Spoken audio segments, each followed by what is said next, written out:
Hello friends, this is Ravikant Sharma. Welcome back to physics classes. अपना जो topic चल रहा था ग्रेविटेशनल फील्ड वाला, तो उसमें ग्रेविटेशनल फील्ड में अपन ने ग्रेविटी एक्सेलरेशन पढ़ लिया था, हाइट पे, डेप्थ में, और उसके से ड्यू टू अर्थ सरफेस और रोटेशन के कारण अपन क्या देखा था कि यदि चाहे अपन हाइट पे जाएं यानी अर्थ की सरफेस से ऊंचाई पे जाएं या फिर गहराई में जाएं, दोनों ही कंडीशन में, हाइट पे और डेप्थ में, दोनों ही कंडीशन में ग्रेविटी एक्सेलरेशन डिक्रीज होगा। यदि हाइट पे जाते हैं तो 2 GH अपॉन आर ही कम होगा, और यदि डेप्थ में जा रहे हैं तो GH अपॉन आर ही कम होगा। और सेकंड जो शेप की कार्ड देखा था, शेप में यदि देखें तो वहाँ पे इक्वेटर पे जो ग्रेविटेशनल एक्सेलरेशन है वो इक्वेटर के कंपैरिजन में लार्ज होता है। इसका रीजन क्या है? क्योंकि इक्वेटर पे जो रेडियस है वो इक्वेटर पे जो रेडियस अर्थ की वो पोल्स पे रेडियस ऑफ अर्थ से क्या 21 किलोमीटर ज्यादा है। अब ग्रेविटी एक्सेलरेशन रेडियस के क्या इनवर्सली प्रोपोर्शनल, जहाँ पे रेडियस ज्यादा होगी वहाँ पे ग्रेविटी एक्सेलरेशन कम होगा। तो इसी रीजन के कारण क्या होता है कि जो पोल्स पे ग्रेविटी एक्सेलरेशन होता है वो ज्यादा होता है कंपेरिजन टू इक्वेटर पे, जो इक्वेटर पे ग्रेविटी एक्सेलरेशन के कंपेयर में। जो फोर्थ जो एप्लीकेशन अपन ने पढ़ी थी इसकी, वो क्या थी? Due to rotation of earth G dash is equal to ji minus omega square cos square lambda. अब यदि इक्वेटर पे देखें तब तो कितना हो जाएगा? इक्वेटर पे कोस 90 जीरो, यानी इक्वेटर पे जो ग्रेविटी एक्सेलरेशन है वो अर्थ पे ग्रेविटी एक्सेलरेशन के इक्वल रहता है रोटेशन के कारण। और जो सॉरी इक्वेटर पे तो थीटा कितना लोगे? जीरो लोगे, कोस जीरो, तो 1 हो जाएगा। G dash is equal to ji minus omega square r हो जाएगा। और यदि अपन पोल्स की बात करें, पोल्स थीटा कितना होता है? 90 डिग्री होता है। 90 कोस 90 की जो वैल्यू होती है वो होती है जीरो। तो इस कंडीशन में पोल्स पे जो ग्रेविटी एक्सेलरेशन वो अर्थ पे जितना ग्रेविटी एक्सेलरेशन उसी के सेम होगा ड्यू टू अर्थ रोटेशन। अब देखो इससे रिलेटेड एग्जांपल्स करवाए थे मैंने, और एग्जांपल्स आगे देखें तो इसमें जो न्यूमेरिकल करवा रहा हूँ मैं, ध्यान से देखना बोर्ड पे कि what is the change in at what height gravitational acceleration becomes 2%, will becomes 2% compared to earth surface। यानी क्या क्वेश्चन बोला है कि कितने हाइट पे ग्रेविटी एक्सेलरेशन जो है वो 2% हो जाएगा। अर्थ के सरफेस पे जितना ग्रेविटी एक्सेलरेशन है उसका 2% हो जाएगा। यहाँ पे 2% तो बहुत ही ज्यादा स्मॉल क्वांटिटी है। अपन को हाइट पे पूछा है क्वेश्चन में, डेप्थ के बारे में कुछ नहीं बोला है कि डेप्थ में, अपन को हाइट के लिए बोला है। तो हाइट पे यदि बोला है तो अपन को कौन सा फॉर्मूला काम में लेंगे?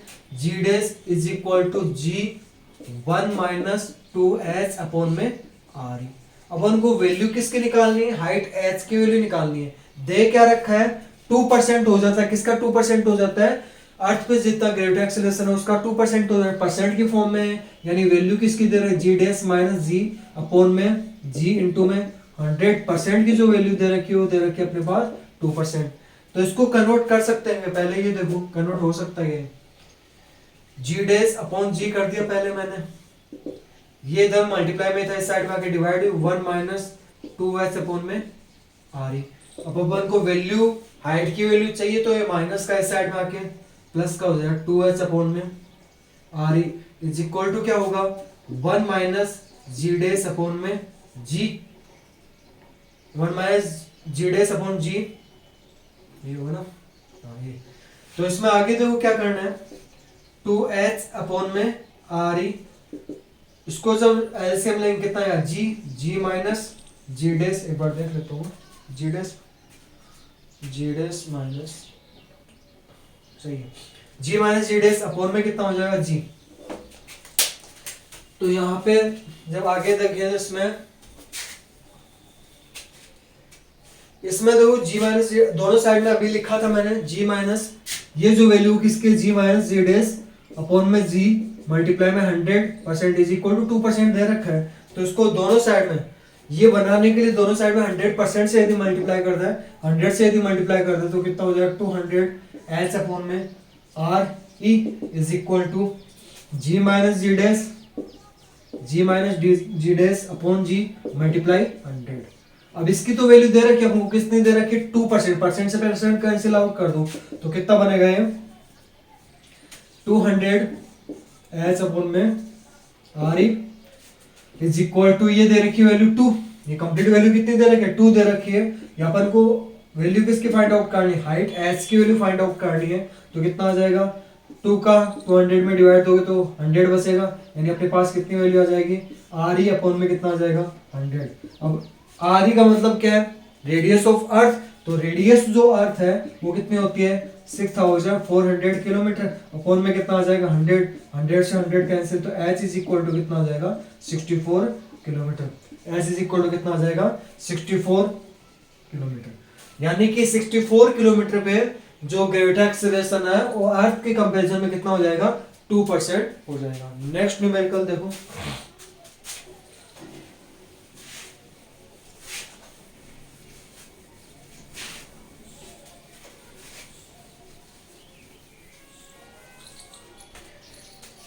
नेक्स्ट न्यूमेरिकल्स है वो दे रखा है eight depth x from earth surface gravitational acceleration will become 1/4 of gravity acceleration at earth.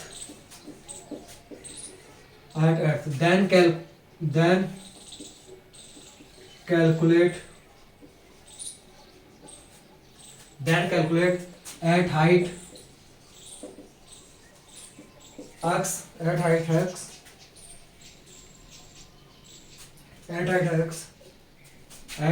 from earth surface,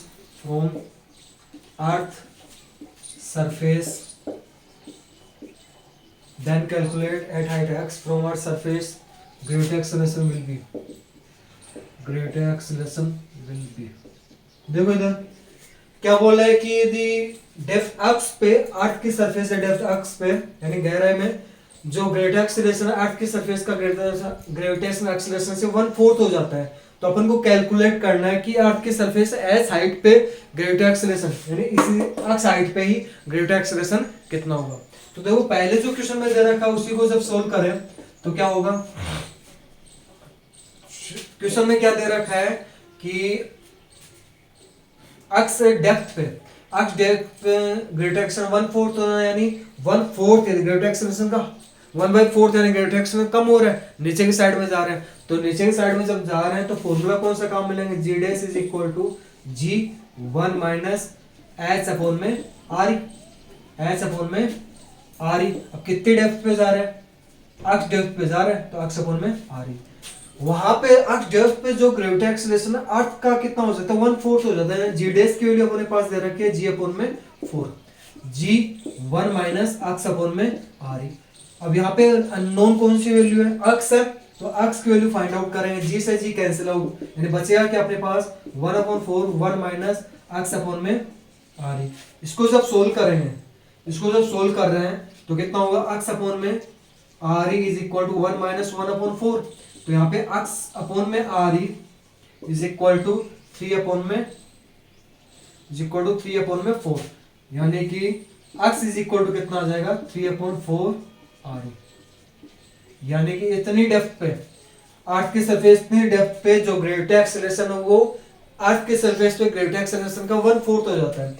अब इसी से रिलेटेड क्या पूछ लिया कि अपन को फाइंड आउट क्या करना है इसमें, इतनी हाइट पे एक्स हाइट पे जो ग्रेविटी एक्सेलरेशन है वो कितना टाइम्स है। अब देखो ये अर्थ की कंपेयर में क्या 3/4 लार्ज है, 3/4 टाइम्स, लार्ज नहीं बोल सकते, 3/4 टाइम्स है। तो यहाँ पे क्या करोगे इतने हाइट पे, तो फॉर्मूला कौन सा काम मिलेगा, g dash is equal to g upon में 1 प्लस एच अपॉन में आर ई वाला फॉर्मूला यहाँ पे काम में लेना है।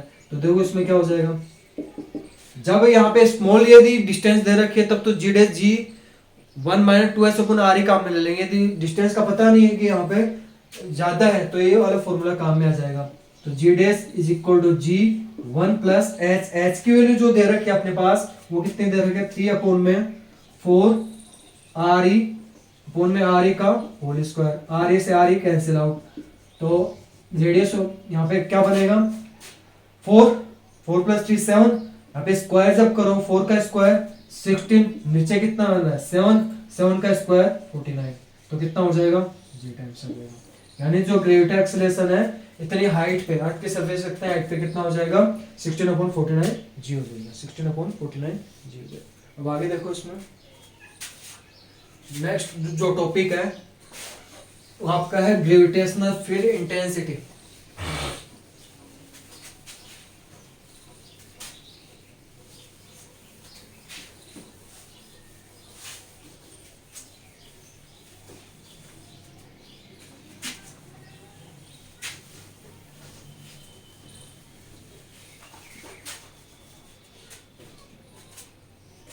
ग्रेविटेशनल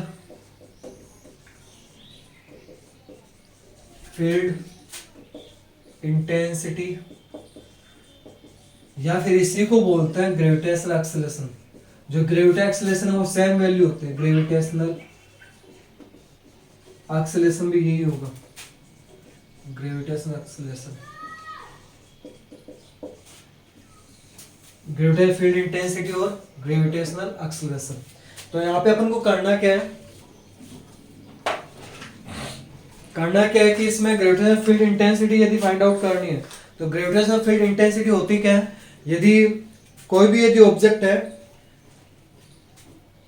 किसी भी ग्रेविटेशनल फील्ड इंटेंसिटी क्या होती है, वो फील्ड जहां पे किसी दूसरे यदि ऑब्जेक्ट को लेके आएंगे किसी दूसरे पहले वाले पार्टिकल के सरफेस में, तो इस कंडीशन में क्या होगा,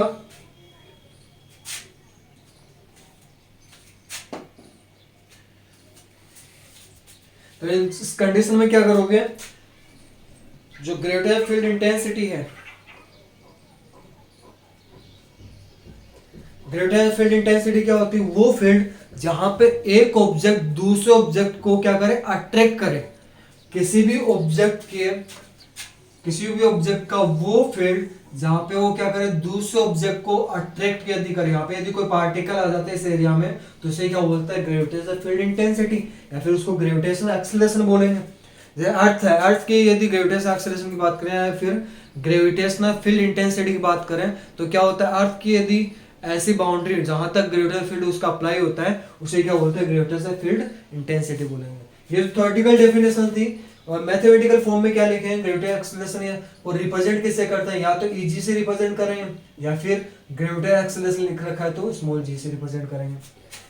थ्योरेटिकल फॉर्म में डेफिनेशन बता दी कि एक ऐसा फील्ड जहां पे एक ऑब्जेक्ट दूसरे ऑब्जेक्ट को अट्रैक्ट करता है वो जो है वो ग्रेविटेशनल फील्ड होगी, और इसकी जो मैग्नीट्यूड है उसको बोलेंगे ग्रेविटेशनल फील्ड इंटेंसिटी। तो देखो उसमें फॉर्मूला कैसे फाइंड आउट करेंगे, ग्रेविटेशनल फील्ड का फॉर्मूला क्या होगा, यदि कोई भी यूनिट मास दे रखा है, कोई भी यूनिट मास है, उस पर जो अप्लाइड फोर्स है उसी को क्या बोलते हैं, ग्रेविटेशनल फील्ड इंटेंसिटी बोलते हैं। क्या बोलेंगे, gravitational field intensity. Per unit mass पे जो अप्लाइड जो फोर्स है उसे क्या बोलेंगे, ग्रेविटेशनल फील्ड इंटेंसिटी बोलेंगे। तो यहाँ पे देखो कोई ऑब्जेक्ट, मतलब ये मास है, ये अर्थ है, इसका मास कितना दे रखा है, m, e और ले लिया, और जो दूसरा ऑब्जेक्ट जो इसके ग्रेविटेशन फील्ड में आ रहा है उसका मास कितना ले लिया, स्मॉल m ले लिया। तो यहाँ पे देखो दोनों के बीच की डिस्टेंस कितनी मान ले, स्मॉल r यदि मान ले, कितने मान ले, स्मॉल r यदि मान ले, तो अप्लाइड फोर्स कितना हो जाएगा, F vector is equal to हो जाएगा G capital M E small m upon में r स्क्वायर। अब ये जो ग्रेविटेशनल फोर्स अप्लाई हो रहा है उसकी नेचर कैसी होती है, अट्रैक्शन की, तो यहाँ पे अट्रैक्शन के लिए नेगेटिव साइन लगा दिया। वेक्टर फॉर्म में रिप्रेजेंट कर रहे हैं तो यहाँ पे वेक्टर आर कैप लगा दिया। तो अभी इसके ये वैल्यू यहाँ पे जब रखेंगे तो ग्रेविटी एक्सेलरेशन कितना बन जाएगा, सॉरी ग्रेविटेशनल एक्सेलरेशन या फिर ग्रेविटेशनल फील्ड इंटेंसिटी कितनी बन जाएगी, minus G M small M upon में आर स्क्वायर, और साथ में क्या, अब ये वैल्यू जो है एफ की वैल्यू इसमें रख रहे हैं अपन, तो कितना minus G M E M upon small are square into में क्या आ जाएगा, स्मॉल एम इंटू में कितना कर दो आर के, स्मॉल एम से स्मॉल एम कैंसिल आउट। तो जो ग्रेविटेशनल एक्सेलरेशन है या फिर ग्रेविटेशनल फील्ड इंटेंसिटी है उसकी वैल्यू आ जाएगी minus G M E upon में कितना हो जाएगा आर स्क्वायर इंटू में क्या आ जाएगा आर के। ये क्या आ गया, ग्रेविटेशनल फील्ड इंटेंसिटी या फिर ग्रेविटी एक्सेलरेशन की वैल्यू। ठीक है, अब यहाँ पे देखो क्या करना है, यदि ये अर्थ की सरफेस पे एट अर्थ सरफेस, यदि सरफेस पे है, अर्थ की सरफेस की कंडीशन में क्या है, small are is equal to क्या हो जाएगा capital R, small are is equal to capital R यदि कर रहे हो तो इज इक्वल टू कितना होगा minus G M E upon में कितना हो जाएगा कैपिटल आर स्क्वायर इंटू में क्या होगा आर क्यूब। ये हो गया अर्थ की सरफेस। ठीक है, समझ आ गए। तो ये ध्यान रखना ग्रेविटी एक्सेलरेशन या फिर ग्रेविटेशनल फील्ड इंटेंसिटी की value minus G M E upon में आर स्क्वायर। सेम वही फॉर्मूला है ग्रेविटी एक्सेलरेशन का भी, तो ये फॉर्मूला बन रहा था ना small G is equal to G capital M upon में आर स्क्वायर। सेम वही तो फॉर्मूला बन रहा है, बट यहाँ पे अट्रैक्शन के कारण माइनस साइन लगा दिया, तो बस वही ध्यान रखना है। अब नेक्स्ट जो टॉपिक है वो इससे रिलेटेड अपन कैलकुलेट करेंगे gravitational field intensity due to solid sphere. जो नेक्स्ट जो टॉपिक आपका वो आपका ग्रेविटेशनल फील्ड इंटेंसिटी वाला ही है due to solid sphere. Gravitational field intensity due to solid sphere.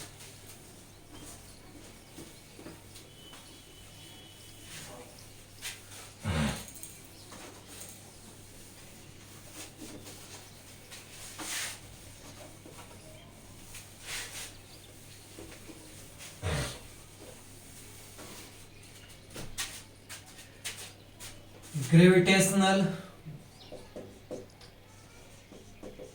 Field due to solid sphere. Due to solid sphere. Solid sphere यहाँ पे अर्थ से मान के चलता है, लेकिन सॉलिड स्फीयर यदि अदर कोई ऑब्जेक्ट है उसके लिए ग्रेविटेशनल फील्ड यदि निकालना है तो कैसे निकालेंगे। मान लेते हैं कोई सॉलिड स्फीयर दे रखा है, सॉलिड स्फीयर है, उसकी जो रेडियस है वो मान ली कैपिटल आर।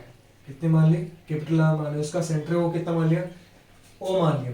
अब इसके लिए ग्रेविटेशनल फील्ड फाइंड आउट करने, तो देखो कैसे फाइंड आउट कर रहे हैं इसको। यदि पॉइंट मास यदि मान ले, पॉइंट मास यदि मान ले तो इसके लिए थ्री सिचुएशन बन सकती है। थ्री सिचुएशन कैसे बन सकती है कि अपन जो ग्रेविटेशनल फील्ड यदि निकाल रहे हैं वो इस सरफेस के बाहर भी हो सकता है, सरफेस पे भी हो सकता है और अंदर भी प्रेजेंट हो सकता है। तो फर्स्ट जो केस यदि अपन माने व्हेन क्या हो जाए, ये पॉइंट कोई स्मॉल एम मास का पॉइंट पार्टिकल बाहर दे रखा है, ये तो कैपिटल एम मान लिया, स्मॉल एम, इससे कितने डिस्टेंस पे हो स्मॉल आर डिस्टेंस पे, तब अपन को ग्रेविटेशनल फील्ड फाइंड आउट करना है। तो अपन को पता अभी निकाला था अपन ने क्या होता है ग्रेविटेशनल फील्ड इस कंडीशन में माइनस जी एम अपॉन में कितना हो स्मॉल आर स्क्वायर टू में आर क्यूब। ये तो कब है आउटसाइड में, जब कोई पॉइंट कहां पे दे रखा है आउटसाइड में यदि दे रखा है तब तो ये वाला फॉर्मूला लगाएंगे। सेकंड यदि ये पॉइंट कहां पे आ जाए इसकी सरफेस पे आ जाए, कहां पे आ जाए इसके सरफेस पे, यहां पे यदि मान ले, ये तो फर्स्ट केस था। सेकंड केस में क्या आ जाए ये पार्टिकल पॉइंट पी पे जो था ये यहाँ पे आ जाए आपके सरफेस पे आ जाए, तो इस कंडीशन में small are is equal to क्या रख देंगे अपन कैपिटल आर। तो इस कंडीशन में क्या फॉर्मूला बनेगा जी एम अपॉन में कैपिटल आर स्क्वायर टू में आर के। ये तो टू केस तो हो गए। आउटसाइड में अपन ने पहले निकाल लिया था, सरफेस पे क्या करेंगे स्मॉल आर की जगह क्या कर देंगे कैपिटल आर कर देंगे, अर्थ के सरफेस से ग्रेविटेशन फील्ड आ जाएगी या फिर ग्रेविटेशनल एक्सेलरेशन की वैल्यू आ जाएगी। थर्ड जो है वो क्या हो, थर्ड जो केस है वो क्या स्मॉल आर की वैल्यू क्या हो कैपिटल आर से क्या हो कम हो। इसका मतलब क्या है यदि जो ऑब्जेक्ट पॉइंट पी पे लिया था वो अंदर के साइड में ले लें यहाँ पे, ठीक है, अंदर के साइड में लेंगे तो अपन अपने पास क्या बनेगा न्यूज़पेपर बनेगा।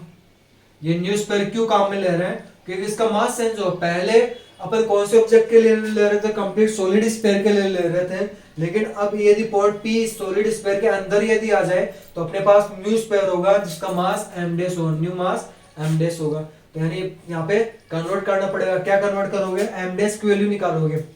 एम डेस मास इज इक्वल टू क्या होता है यदि इसकी डेंसिटी कितनी मान ले अपन डी मान ले, कितने मान ले डेंसिटी यदि डी है कंप्लीट सॉलिड स्फीयर की तो उसकी डेंसिटी कितनी होगी एम मास अपन वॉल्यूम होता है, मास अपन volume 4/3 pi capital R cube. Density of sphere, density of sphere निकालना है जो सॉलिड स्फीयर बाहर वाला उसका मास कितना माना है कैपिटल एम, वॉल्यूम जो होगी कितनी मानी है 4/3 पाई कैपिटल आर क्यूब। ये तो इसकी डेंसिटी, तो इसकी जो डेंसिटी बाहर वाला जो सॉलिड स्फीयर दे रहा है उसकी डेंसिटी सेम अंदर वाला जो सॉलिड स्फीयर उसकी डेंसिटी सेम होगा। तो यहाँ पे जब मास निकालोगे मास का फॉर्मूला होता है अपने पास वॉल्यूम इनटू डेंसिटी। अब यहाँ पे वॉल्यूम किसका लेना है जो अंदर वाला जो स्फीयर है उसका वॉल्यूम लेना है, कितना होगा 4/3 pi small r cube into density. Density कितनी है अपने पास, ये वाली डेंसिटी सेम, बाहर वाले जितनी डेंसिटी वो अंदर वाले की होगी, वो कितनी हो जाएगी, कैपिटल एम अपॉन में कितना होगा 4/3 पाई कैपिटल आर क्यूब। 4/3 पाई से 4/3 पाई कैंसिल आउट, तो यानी एम डेस की जो वैल्यू है वो कितनी आ जाएगी, कितनी होगी, M small r cube upon में कैपिटल आर क्यूब। अब अपन को निकालना है gravitation field. Gravitation field inside में कहाँ पे निकालना है, अंदर की साइड में तो लिया है, तो फॉर्मूला वही काम में लेना, माइनस जी, कांस्टेंट है जी, तो वही रहेगा एम डेस, वही है अपॉन में आर स्क्वायर। ये जो स्मॉल आर है वो स्मॉल आर स्क्वायर हो गया। तो यहाँ पे जब वैल्यू रखेंगे तो कितने आ जाएगा, माइनस जी एम डेस की वैल्यू कितनी रखोगे, capital M R cube upon में small are square into upon में कितना दे रखा है आर क्यूब, इंटू में क्या जाएगा आर के। यानी जो इनसाइड में जो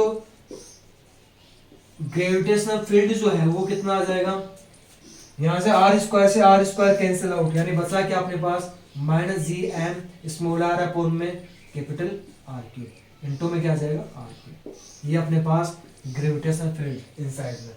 जब कोई भी सॉलिड स्फीयर दे रखा है तो उसके आउटसाइड में ग्रेविटेशनल फील्ड फाइंड आउट करने का फॉर्मूला आप काम में लोगे, माइनस जी एम अपॉन में स्मॉल आर स्क्वायर, और सरफेस पे यदि आ जाए तो फॉर्मूला अपने पास हो जाएगा minus G M upon capital R square into r के। और इनसाइड में जो ग्रेविटेशनल फील्ड है वो कितनी होगी, minus G M small r upon capital R cube into में क्या आ जाएगा आर के। ठीक है, अब इससे रिलेटेड ग्राफ यदि बनाए, किसके बीच में यदि ग्राफ बनाए,